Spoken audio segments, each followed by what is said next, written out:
What's up, everybody, and welcome back to my channel. I am joined by Dmitry Shakhnovich of D-Shak Law on YouTube to talk about the Diddy saga, because there really is a lot going on, and it's starting to look like the walls are closing in on him, and I want to have a legal expert give us his opinion. So, Dmitry, how have you been?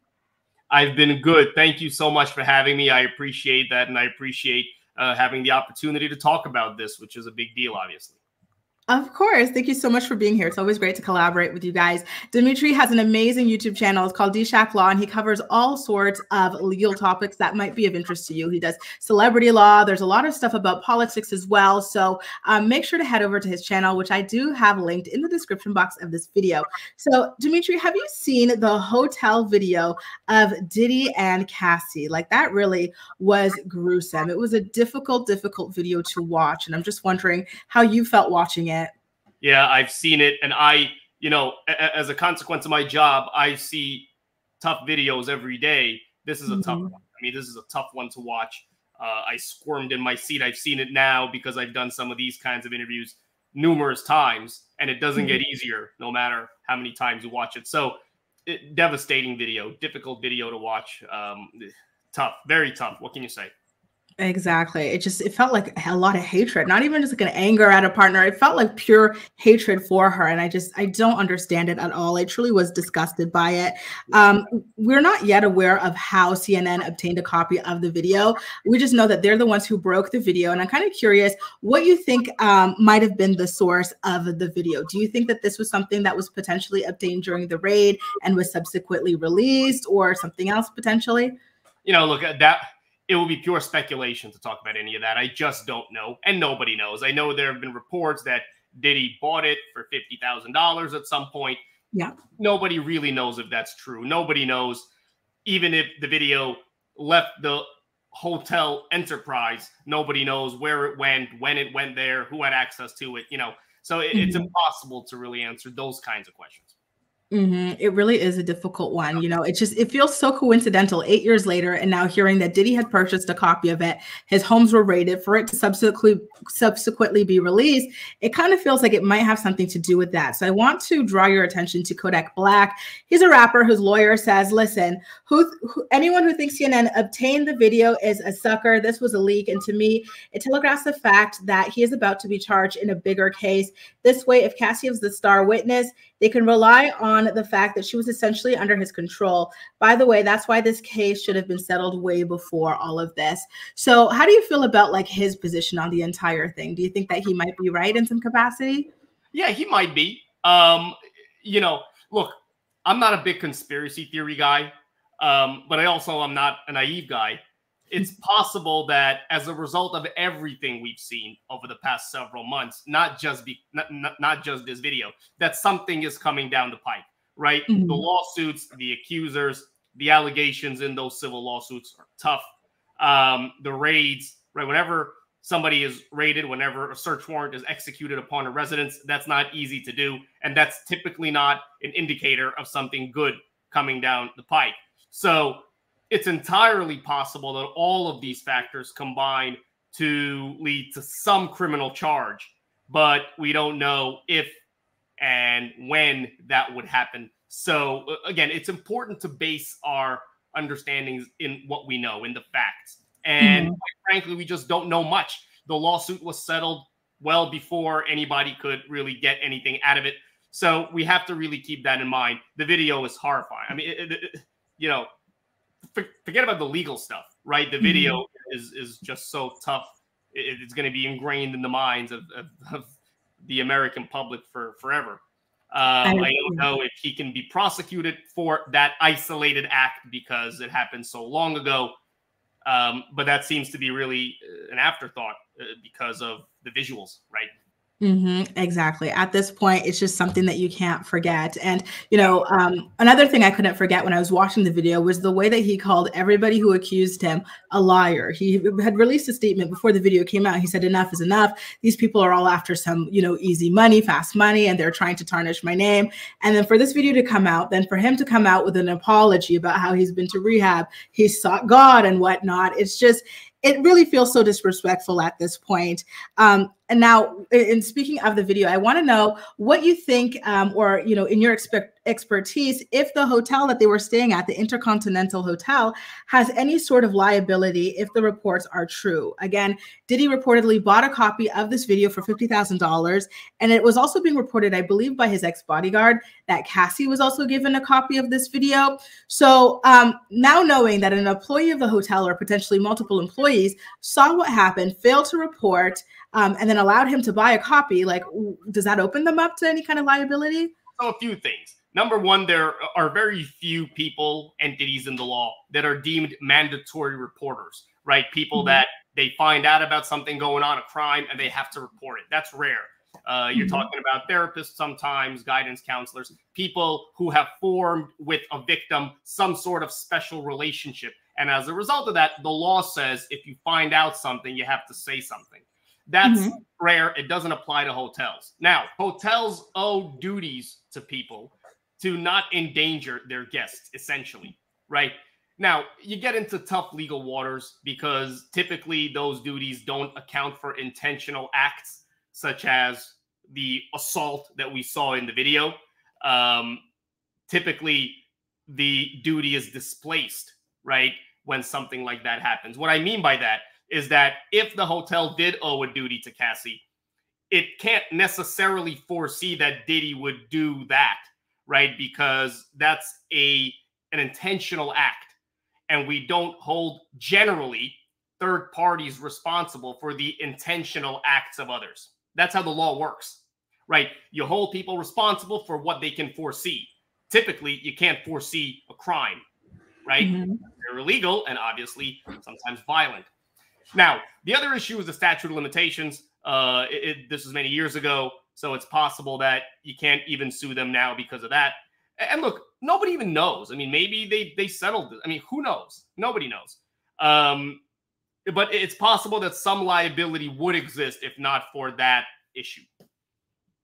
Okay, so I'm kind of a little bit confused on that because you're talking about like what he can where they can foresee, but like they saw it happen. You know what I mean? And are there like people who watch these things live or anything like that? Or and all of those questions would be important if a lawsuit was filed, right? At what point do you have to act, right? Assuming they saw what we saw, which we can't assume, right? Assuming they saw what we saw, certainly they would argue that, hey, we couldn't anticipate the initial act, but this thing seemed to have lasted for some time, right? So the question would then become, well, at what point do you act now? At what point do you intervene? At what point do you call the police? These are all legal questions that would have to be resolved if a lawsuit is filed. It won't be because it's already been some time. And like I said, maybe it already was. Maybe the hotel paid. Who knows? Nobody knows. Okay. But those are the legal questions that lawyers throw around in their brains. And so now there's just so much going on here that it's really difficult to even know what the authorities are even looking into, right? With the raids, we saw it was the FBI, the Department of Homeland Security. We've heard about, sex trafficking, human trafficking, forcing people to take drugs, forcing people to sleep with escorts and stuff like that. Now we're seeing that there's domestic violence. Like there's just such a big tangled web and it's very messy. So I'm wondering if you can help kind of like guide us into what can potentially even come of this, because there are so many potentially illegal things that have allegedly happened and it might be, too much. I don't know. Are they looking for the big picture? Are they looking at everything individually? Like what kind of charges can Diddy potentially expect to have, handed down to him? Well, again, from what the problem is, we don't really know much, right? We know the allegations in the lawsuit, but the lawsuit was settled right away. We obviously know what we saw in the video, but in an isolated incident, you can't really prosecute that because it's been a while. For most felony crimes, right? Now, I don't know the circumstances of that. It's possible that he was holding her against her will. Maybe that can be classified as a kidnapping charge. Typically, kidnappings have longer statutes of limitations, right? Because they're more serious crimes. But again, that's all speculation. If they can, for example, tie this video or what we see in this video to some bigger criminal enterprise, they could possibly charge that. The questions you asked are good because they're multi-jurisdictional. In other words, you could have a state case, a federal case. Right now, it's just We don't know, right? We don't know. What we do know is what we're seeing in the past several months doesn't look good. No.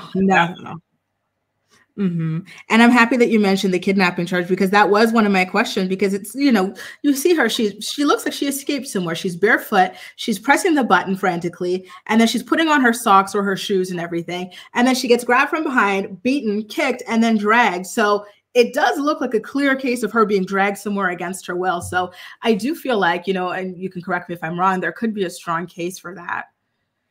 Possibly. But we don't know the circumstances of all that. I don't know if that video had sound. All we know is what we saw in that video was vicious. That we know. In terms of tying it into the substantive elements of any criminal charge, that's where it becomes difficult to do. And we don't know whether or not she was cooperating with police. We don't know whether or not she had made this. You know, it sucks, but we just don't know a lot.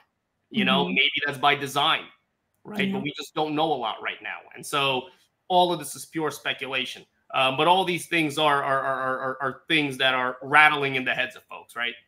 Absolutely. And we're so happy to have, you know, lawyers like you to help clear things up for us, because there's just so much going on and it's so hard to keep our heads straight. So again, you guys, I am joined by Dmitry Shaknovich of D-Shak Law. He covers all things law, legal, from celebrities to politicians, you name it. He's got that content on his channel. Make sure to subscribe to D-Shak Law on YouTube. I've got a link to his channel in the description box of this video. So I do have just two last questions here to ask before I let you go.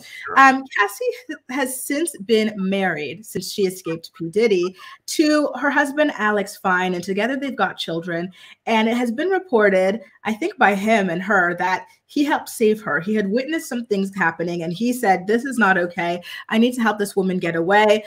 So do you think at this point Cassie has been interviewed or is a potential witness? Can her husband also be a potential witness? Because I know it's kind of complicated with married couples in legal things.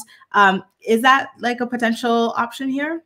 Well, there are certain privileges that married couples enjoy, right? You can't, in certain instances, make one testify against the other, for example. But that's not really what we're talking about.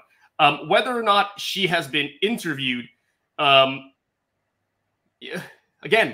we just don't know. Typically, right, if you're a victim of a crime, then you would be able to give testimony in court about what happened. Anybody else to which you tell things to generally can't, because they can only testify to hearsay. Now, there are a million exceptions to hearsay. They virtually swallow the rule.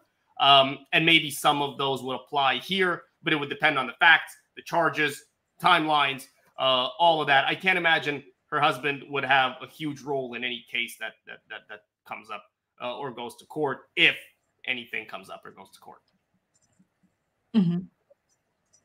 Okay, I see. I just want to clarify for the viewers that her husband was Diddy's personal trainer in the past. So that's how they had met, you know, and everything there. So other people in Diddy's circle have also spoken out, including two former bodyguards. And both bodyguards said that they have seen and they had known that he had been violent with Cassie, and that apparently it wasn't even just Cassie. Apparently he had also been allegedly violent against one of his baby mothers, Kim Porter, who is since deceased. Do you think that this is something else that they might look into? Again, there's so much going on. There's he's been sued for RICO or something. RICO has popped up. Drugs has popped up. Trafficking, human trafficking, all that. And now we're hearing that like he wasn't only violent to Cassie, but potentially also to another woman that is being named. Is that something, you know, especially with her unfortunately being, you know, passed away, that could, you know, happen in this investigation? Well, it's possible. Look, it's you can't really prosecute a crime when the victim is deceased, other than a murder charge, right? Because you would need that victim to testify to certain things. In murder cases, obviously, you never have the victim, right? Unfortunately. And so murder prosecutors, that's why they're considered some of the best in the country, is because they know how to present the case to a jury without a victim, which is very hard. So unless you can tie something in there, it's unlikely that he would be prosecuted for that. Okay. All right. Listen, like you said, there's a lot that we still don't know. A lot of these questions are still very speculative. So we're going to have to wait until more information comes out, more solid information, and hopefully some charges come out as well so that we can continue to talk about this with some concrete, information in our hands. But in the meanwhile, thank you so much for all of your takes on everything. It has been super duper informative. So I want to remind you guys that Dmitry Shaknovich does have his own YouTube channel. It's called D-Shak Law. I will link to it in the description box of this video. You can definitely head over there for more legal analyses. So Dmitry, do you have anything coming up on your channel that you want to promote? Oh, I always have shorts coming out and videos coming out, interviews coming out. Anybody that's interested in the law or the analysis of the law as it relates to things in pop culture and current events, I'd certainly encourage folks to go and check it out. Amazing. Thanks again. And I'll see you in my next video, you guys. Don't forget to subscribe. Take care.